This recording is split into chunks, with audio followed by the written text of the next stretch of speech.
한 주간 동안 생활하면서 제가 생각한 것은 복음이라고 하는 것이 한편으로는 듣는 사람들이 결정한다, 그런 생각을 했습니다. 사실 목회자의 가장 큰 사명은 이 시대에 복음을 증언하는 거죠.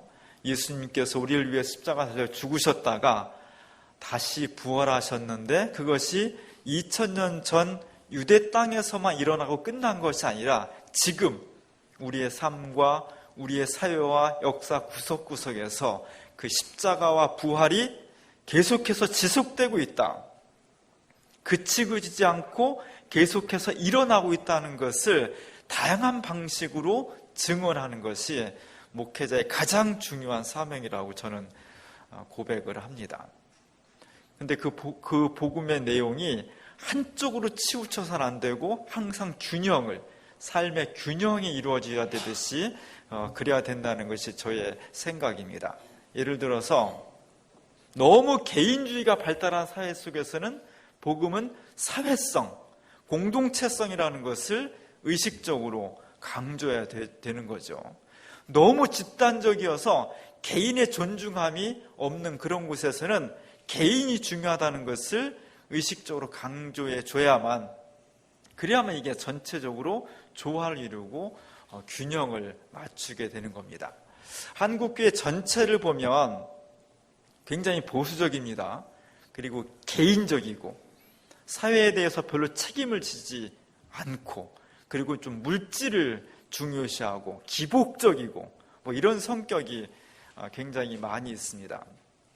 그래서 한국교회 전체를 보고 복음을 증언한다면 제가 개인적으로 저는 반대로 사회성, 그리고 좀 진보성, 이런 쪽으로, 정치성 이런 쪽으로 제가 더 강조를 해야 되는데, 저는 저의 설교의 청중을 한국교회 전체라고는 생각하지 않습니다.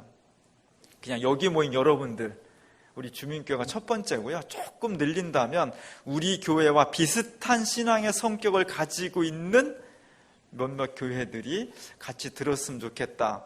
그렇게 제 청중의 바운더를 그렇게 설정을 하고 있습니다. 그러다 보니까 우리 교회는 한국교회 전체적으로 보면 그 성격과는 조금 다른 성격을 가지고 있습니다. 역사도 그렇고 조금 더 진보적이고 조금 더 사회적이고 조금 더 정치적이고 조금 더 민중적이고 조금 더 형식적이기보다는 내용을 추구하는 그런 쪽의 성격을 가지고 있기 때문에 저는 의식적으로 반대로 조금 더 보수적이고 조금 더 체험적이고 조금 더 내면적이고 조금 더 율법적이고 이런 쪽에 강조점을 두게 되는 겁니다. 왜냐하면 우리의 신앙이 한쪽으로 치우치지 않고 균형과 조화를 이루어야만 건강하기 때문입니다. 그래서 여기서 말하는 조화와 균형이 그렇다고 1부터 10까지의 균형이 5다 이런 식은 아니에요. 그런 계량적인 균형은 아니고 지금 우리가 하나님 나라를 추구하는 데 있어서 가장 적합한 것이 무엇인가, 가장 강조돼야 되고 시급한 것이 무엇인가, 이런 것을 추구한다는 그런 내용입니다. 그런 면에서 보면 복음의 내용은 하나님의 뜻이 첫 번째이지만 그것을 듣는 여러분들이 지금 어떤 상황에 있느냐가 또 한 번 결정하는, 그래서 청중이 복음을 결정한다, 이렇게 말할 수 있겠구나, 그런 생각을 하게 됐습니다. 오늘 우리 함께 읽은 말씀은 교회가 가지고 있는, 아주 태생적으로 가지고 있는 운명적인 고민을 말하고 있어요. 교회는 태생적으로, 아주 본질적으로 어떤 고민을 가지고 있느냐, 우리가 지향하는 바는 천국을 지향해, 하나님 나라를 지향해. 모이면 너무너무 아름답고 너무너무 사랑스럽고 서로 위로하고 격려하고 교회에 모으면 막 천사들만 모인 그런 걸 우리가 추구합니다. 그러나 현실을 보면 이상과 현실은 똑같지 않다는 겁니다. 이상과 현실은 달라요. 교회에 모이면 그렇게 다 의인들의 집합체여서 전부 다 모이면 좋은 일만 있고 행복하고 기쁘고 그래야 되는데, 실제 교회의 현실은 그렇지 않은 경우가 굉장히 많이 있습니다.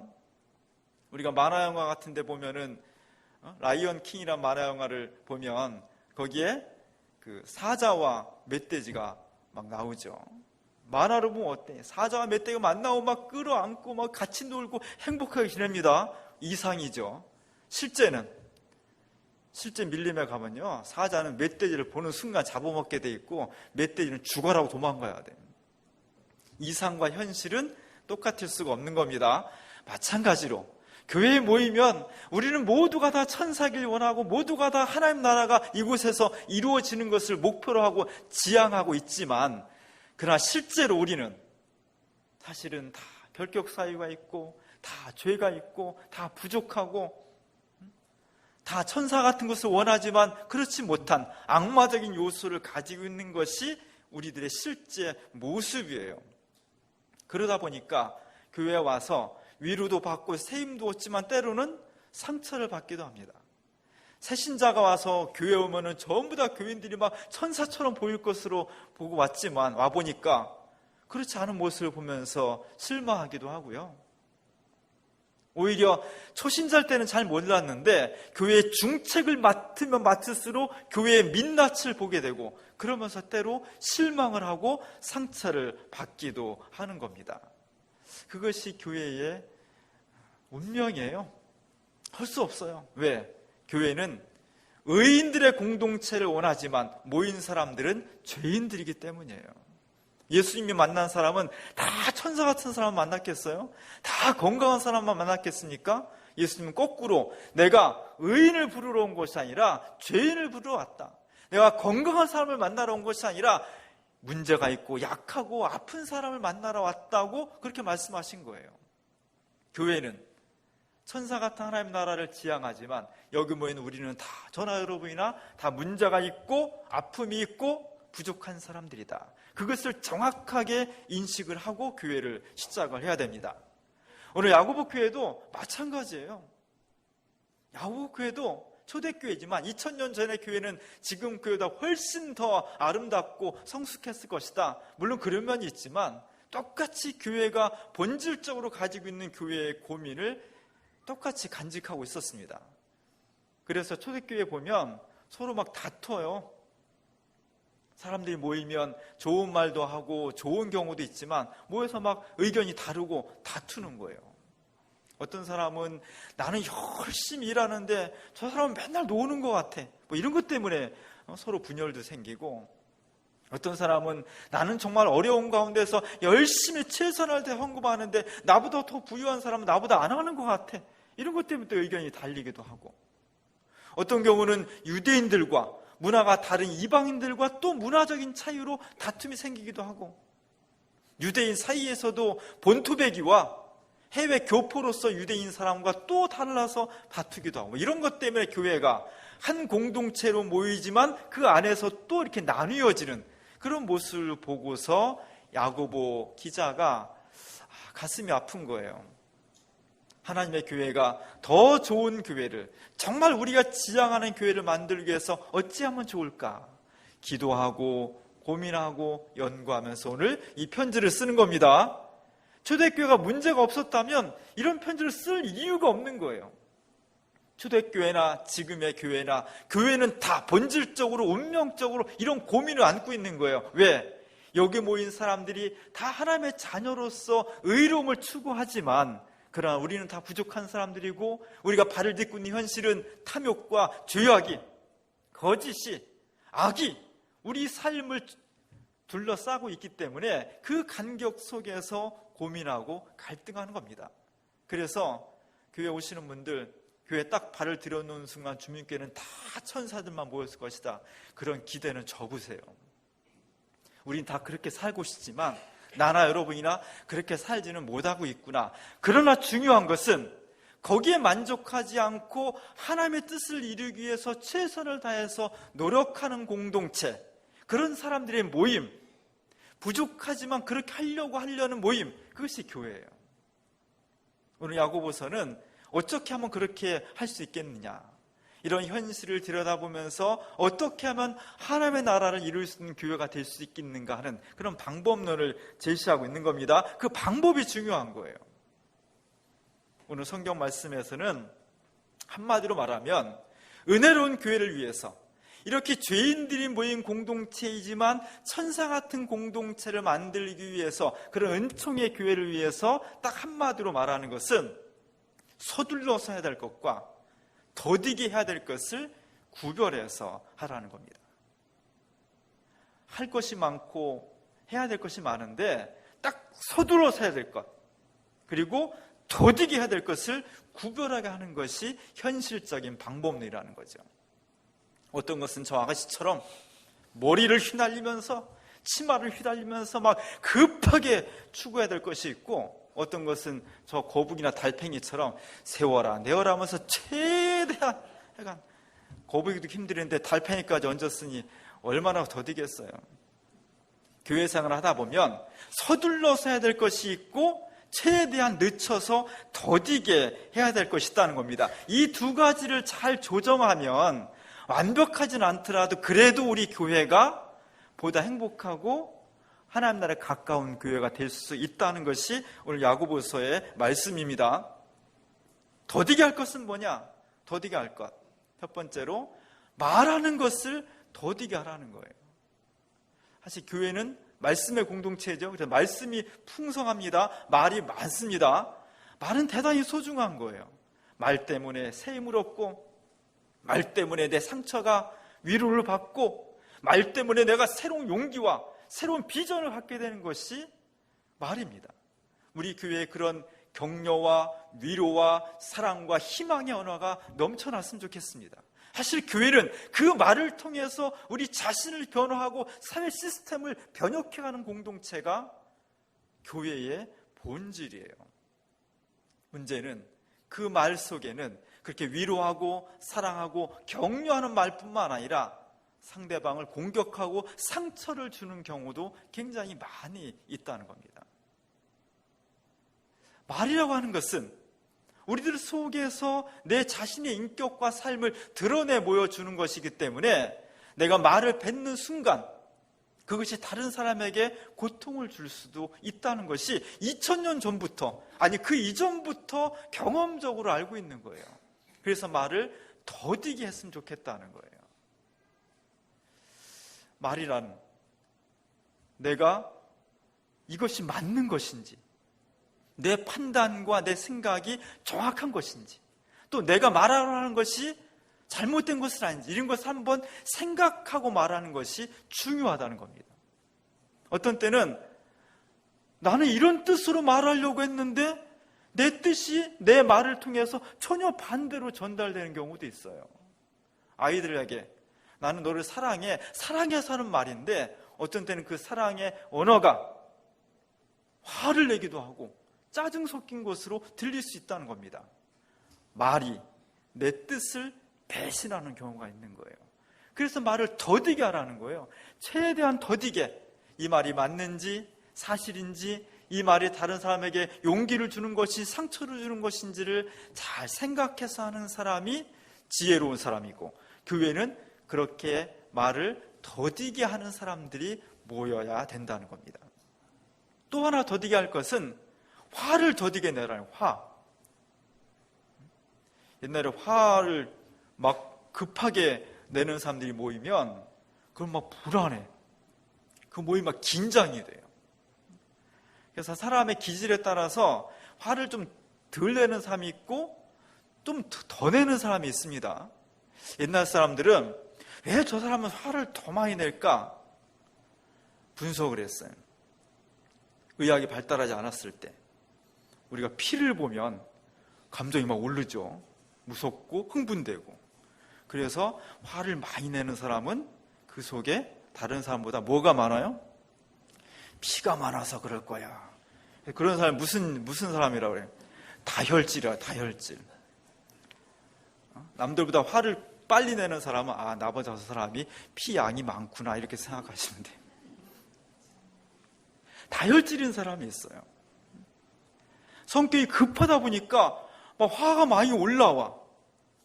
이것을 최대한 절제하고 더디게 내는 사람이 행복하다는 거예요. 교회는 화를 더디게 내는 사람들이 많이 모일수록 그래야만 그 모임이 기쁘고 감사가 넘친다는 겁니다. 말도 빠르고 화도 빨리 내면 그러면 삶이 격음화 현상이 나요. 격음화. 어디 갔니 막 부딪히고 상처를 주게 되고 상처를 받게 돼요. 그러면 삶이 힘들어져요. 교회는 세상에서 그랬던 사람들이 교회에 와서 더디게 말을 하고 더디게 화를 내므로써 위로받고 상처를 치유받고 새 힘을 내게 하는 것, 그것이 교회입니다. 우리 주민교회가 말을 더디게 하고 화를 더디게 내는 그런 공동체가 될 수 있기를 바랍니다. 반대로 서두를 것이 있다는 거예요. 서두를 것은 뭐냐? 듣는 것을 서두르라는 거예요. 듣는 것. 대형교회에 대한 비판을 우리가 많이 합니다. 대형교회는 너무 욕심이 많아서 또 너무 그 보여주기식이고 여러 가지 비판받을 게 많이 있습니다. 그러나 그렇다고 해서 100% 비판만 받냐? 그렇지 않아요. 우리가 배울 점이 있어요. 제가 기관에 있으면서 한국교회 초대형 교회들을 여러 군데 가봤습니다. 가보면 막 의리의리해요. 진짜로. 부럽기도 하고 비판할 요소가 많이 있습니다. 그럼에도 불구하고 하나 배워야 될 점은 뭐냐면 저기는 수만 명의 교인들이 오는데 잘 늦지 않아요. 서로 앞에 가서 앉으려고요. 앞좌석부터 뒷좌석까지 비어있는 공간이 없습니다. 한 좌석마다 다 빽빽히 앉아요. 그리고 서로 앞에 가서 앉으려고 얼마나 노력을 하는지 몰라요.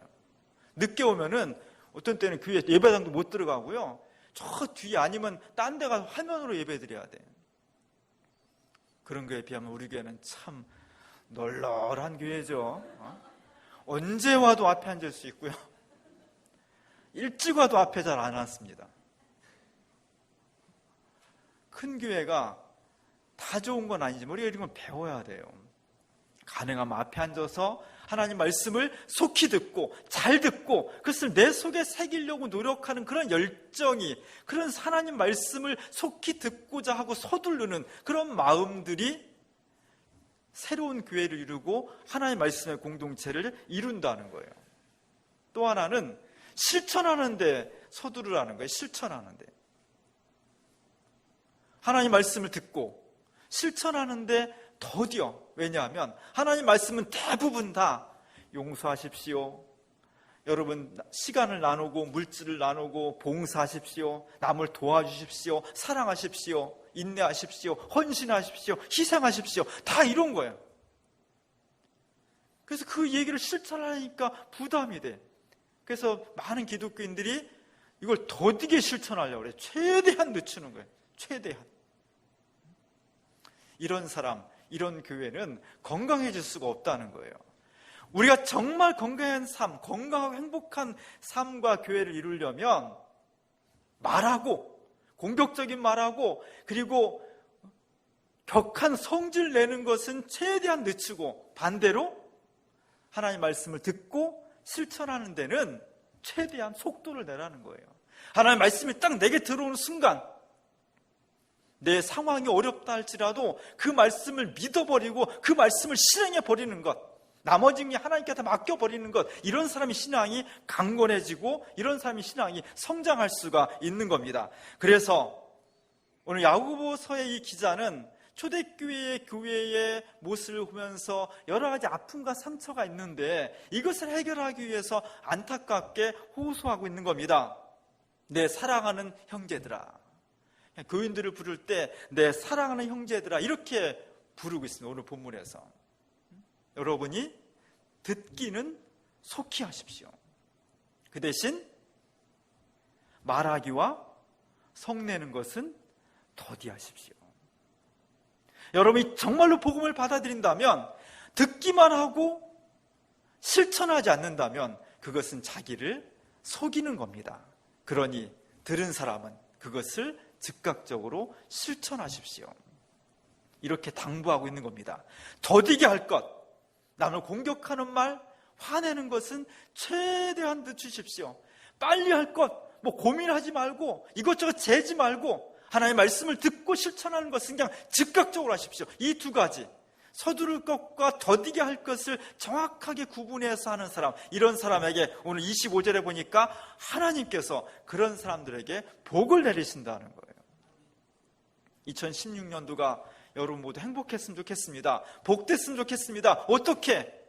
여러 가지 방법이 있지만 더디게 할 것과 서둘러서 할 것을 구별해서 더디게 할 것은 최대한 늦추고 서둘러 할 것은 최대한 신속하게 하는 사람이 행복한 사람이고 하나님으로부터 복을 받는다는 겁니다. 이 은총이 우리 가운데 있기를 원합니다. 저는 지난주에 예수님께서 율법을 완성하셨다 이런 말씀을 전해드렸습니다. 사실 법이라고 하는 것은 원래는 은총입니다. 무질서하고 어디로 가야 할지 어떻게 해야 할지 알지 못하는 막막한 곳에 이리로 가면 구원을 받습니다. 이쪽으로 가면 행복합니다. 이쪽으로 하면 우리 모두가 다 은혜가 넘친다. 이렇게 지도와 같은 역할을 해주기 때문에 율법은 너무너무나 큰 은총입니다. 그 은총의 법이 왜곡되어서 권력에 휘둘린다든지 스스로 자기 이익에 타면서 법을 바꾼다든지 이렇게 될 때 그 법이 행복한 은총이 아니라 은총이 상실되고 강요로 다가오는 거죠. 처음의 율법은 이스라엘 율법은 은총이었습니다. 근데 1000년이 넘어가면서 지켜지면서 그 법이 은총은 사라지고 껍데기 형식만 남게 되었을 때, 율법주의화 되었을 때, 그때가 바로 예수님 당시예요. 그래서 예수님은 이러한 잘못된 은총으로서의 율법이 사람을 옥죄는, 사람을 올가매는 그렇게 변질된 율법으로 변형되었던 것에 대해서 강하게 저항했던 거예요. 그것이 예수님의 삶이었습니다. 이런 예수님의 삶 가운데에서 오늘 우리가 율법의 본질을 찾아가야 돼요. 그런 면에서 예수님은 진정한 율법을 완성하신 분입니다. 오늘 말씀 표현대로 하면 자유하게 하는 온전한 율법을 예수님이 만드신 거예요. 사실 우리가 법 그러면, 율법 그러면 뭔가 기쁘지 않잖아요. 막 강제된 그런 느낌을 받잖아요. 그런데 그 법이 온전한 율법이다. 예수 그리스도가 만드신 온전한 율법이다. 그 율법은 자유하게 한다는 거예요. 법은 의무인데 자유하게. 이것이 우리가 추구하는 진정한 율법의 본질입니다. 그래서 저는 우리 스스로 율법을 만들었으면 좋겠어요. 남을 공격하고 내 격분하고 이런 말과 화내는 것은 최대한 더디게 하고 하나님의 말씀을 듣고 그 들은 말씀을, 은혜 받은 말씀을 실천하는 데는 어떤 것보다도 앞장서 빨리 하자. 우리 스스로의 법을 그렇게 만드는 사람이 하나님께서 복을 주신다는 겁니다. 법에는 3가지 종류가 있어요. 하나는 자율이에요. 자율. 자율은 뭐냐면 법을 내가 만드는 거예요. 내가 생각하고 내가 기준이 되고 내가 목적이 되는 것, 그것을 자율이라고 해요. 자율은 너무너무 좋은 겁니다. 우리 그 자율 공동체가 됐으면 좋겠어요. 근데 여러 수천 년 동안 인간을 관찰해 보니까 사람은 변하더라는 거예요. 사람은 언제까지나 선하지 않다는 거예요. 상황에 따라서 악이 될 수도 있고 악마가 될 수도 있고 상황에 따라서 자기 이기심을 쫓느냐고 대의를 저버릴 수도 있다는 겁니다. 사람은 그래서 죄인인 거예요. 그래서 자율이라고 하는 것은 인간이 너무나 연약하고 죄인이기 때문에 진정한 법으로서의 기능을 할 수 없다는 것이 결론입니다. 자율의 반대편에 타율이 있어요. 타율은 뭐냐면 내가 원하든 원하지 않든 강력한 힘으로 밖에서 밀어넣는 거예요. 타율, 강제, 강요, 의무. 이런 법이 재밌겠어요? 신나겠어요? 기쁨이 없는 거예요. 법은 사실 은총인데 너 이거 안 하면 죽어? 이런 법은 기쁨과 행복이 있을 수가 없는 겁니다. 이것이 타율이에요. 인간은 누구나 다 이렇게 자율과 타율의 어느 중간 지점에 있다는 거예요. 기독교에서 말하는 법은 뭐냐? 우리 스스로 기쁨으로 법을 만들어서 기쁨으로 감당하되 그 법의 근거와 목적이 나한테 있는 것이 아니라 예수 그리스도에게 있는 것. 이것을 자율과 타율을 넘어서는 신율이라고 해요. 우리가 말하는 것은 바로 그런 겁니다. 내가 일을 하는 것도, 내가 사는 것도, 내가 주의를 지키는 것도, 내가 봉사하는 것도, 내가 헌금하는 것도 법으로서 강제로 하는 것이 아니라 정말 기쁨으로 감사함으로 넘쳐나와서 예수 그리스도의 근거에서 이것이 이루어지는 것, 우리가 지향하는 것은 그것입니다. 왜 이것이 그리스도에 근거하게 되느냐? 오늘 제가 주보에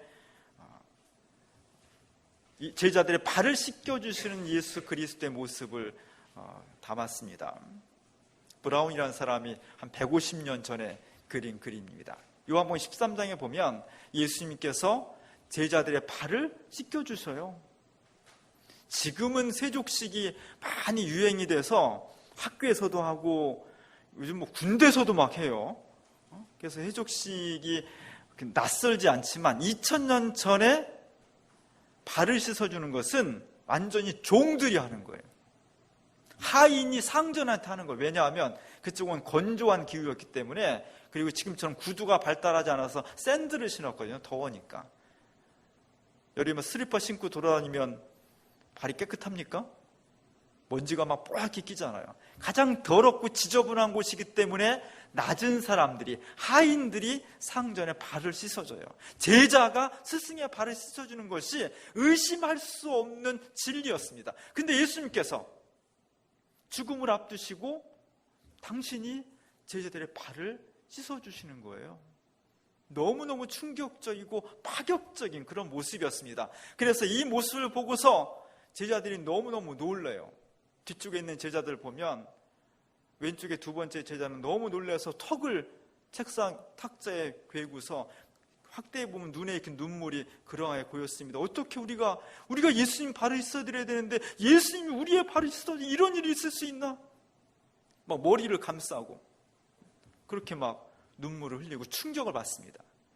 제일 어린 요한 같은 제자는 드디어 막 울죠. 울어. 좀 특이한 것은 맨 왼쪽에 있는 제자는 그 앞에 돈주머니가 있는 걸 봐서 유다같이 보이는데, 유다마저도 다음 순서는 나라고 생각하고 발을 씻는 거예요. 배신은 배신이고 또 은혜는 은혜인 건지 잘 모르겠어요. 화가가 왜 저렇게 그렸는지 모르겠습니다. 어쨌든 저 제자도, 유다까지도 내 발을 씻는 그런 모습을 보여주고 있어요. 베드로는 처음에는 막 나는 절대로 예수님이 내 발을 씻는 것을 용납할 수가 없습니다. 손살을 치다가 결국은 다소곳하게 정말 진지하게 예수님한테 발을 맡겨줍니다. 양손을 모으고 그리스도가 내 발을 씻어주시다니. 그의 왼발은 이미 씻어서 아주 반짝반짝 윤이 납니다. 오른발이 이제 막 씻는 중인데 그래도 곧 깨끗해질 것입니다. 우리의 죄가, 우리의 부끄러움이, 우리가 연약한 사람들이지만 예수 그리스도를 통해 저렇게 태초의 모습으로 회복될 것이라는 거예요. 예수님은 묵묵히 제자들의 발을 씻어 주십니다. 우리의 삶을 씻어 주시고, 우리의 생명을 씻어 주시고, 우리의 죄를 씻어 주시고, 우리의 언약하고 부족한 부분을 씻어 주심으로 우리의 은총을 베풀어 주십니다. 그러면서 마지막 하시는 말씀이 내가 너희를 사랑한 것처럼 너희도 서로 사랑해라. 이것이 새로운 계명이라는 겁니다. 주님이 우리에게 주신 새로운 계명, 새로운 율법은 내 수련이나 내 도덕적인 결단에 의해서 이루어지는 것이 아니라 바로 예수님께서 우리를 먼저 십자가 달려 죽으시기까지 사랑하셨다는 그 사랑에 근거하는 거예요.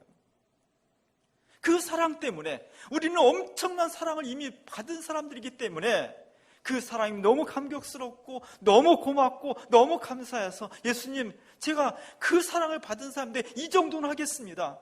말 더디하고요, 성내는 거 더디하고 남 미워하는 거 더디하고요. 그 대신 예수님 말씀 듣는데 앞장서고 예수님 말씀 실천하는데 누구보다도 앞장서서 서두르겠습니다. 우리의 결단이, 우리의 율법이, 우리의 법이 여기에 근거하는 거예요. 다른 데서 이렇게 해야 해 라고 했으면 그건 타율이 되지만 우리 스스로가 만드는 율법은 주님이 나를 먼저 사랑했듯이 너희도 서로 사랑하고 서로 발을 씻어주고 서로 용기를 주고 남을 공격하고 상처 주고 남을 헐뜯하는 일은 최대한 줄이고 남을 돕고 사랑하고 헌신하고 봉사하는 일에는 너희가 최대한 다해서 서둘러야 된다. 그것이 우리에게 주시는 하나님의 율법입니다. 그것이 내 수련이나 내 도덕적인 결단에서 이루어지는 것이 아니라 바로 주님의 그 놀라운 사랑, 그것이 우리를 하지 않으면 안 되도록 우리를 감동시킨다는 것이 진정한 복음입니다. 오늘 하나님께서 이런 사람에게 은혜와 축복을 내려주시겠다고 했습니다. 우리 주민교 여러분, 저도 그렇고 여러분도 그렇고 때로는 말로 상처를 주고 상처를 받고 때로는 막 아무것도 아닌 일을 막 격분하기도 하고 그러고 나면 참 창피하고 부끄럽고 죄스럽습니다. 그 자신을 하나님께 맡기면서 주님, 저에게 더디할 수 있는 힘을 주십시오. 그 대신 주님의 일이라면 빨리 가서 듣고 빨리 실천할 수 있는, 서두를 수 있는 능력도 주십시오. 그것이 우리를 행복하게 만든다는 겁니다. 오늘 우리 진금 예배 드리는데 유치부를 졸업하고 어린이부가 되는 아이들, 어린이부를 졸업하고 청소년이 되는 아이들, 청소년을 졸업하고 이제 떳떳한 사회인이 되는 우리 청년들, 우리가 물려줄 것은 바로 행복한 삶, 행복한 공동체를 위해서 우리 스스로 서두를 것과 더디게 할 것을 구분해서 지키는 그런 스스로의 율법, 그리스도 안에 근거한 법, 그것을 우리 자녀들에게 어떻게 가르쳐 줄 것인가 하는 것이 대단히 중요한 것입니다. 우리 주민교회가 이것에 성숙하고 이 법을 통해서 우리 다음 세대가 더욱더 하나님의 은혜를 받을 수 있는 그런 교회가 될 수 있기를 주님의 이름으로 간절히 축원합니다.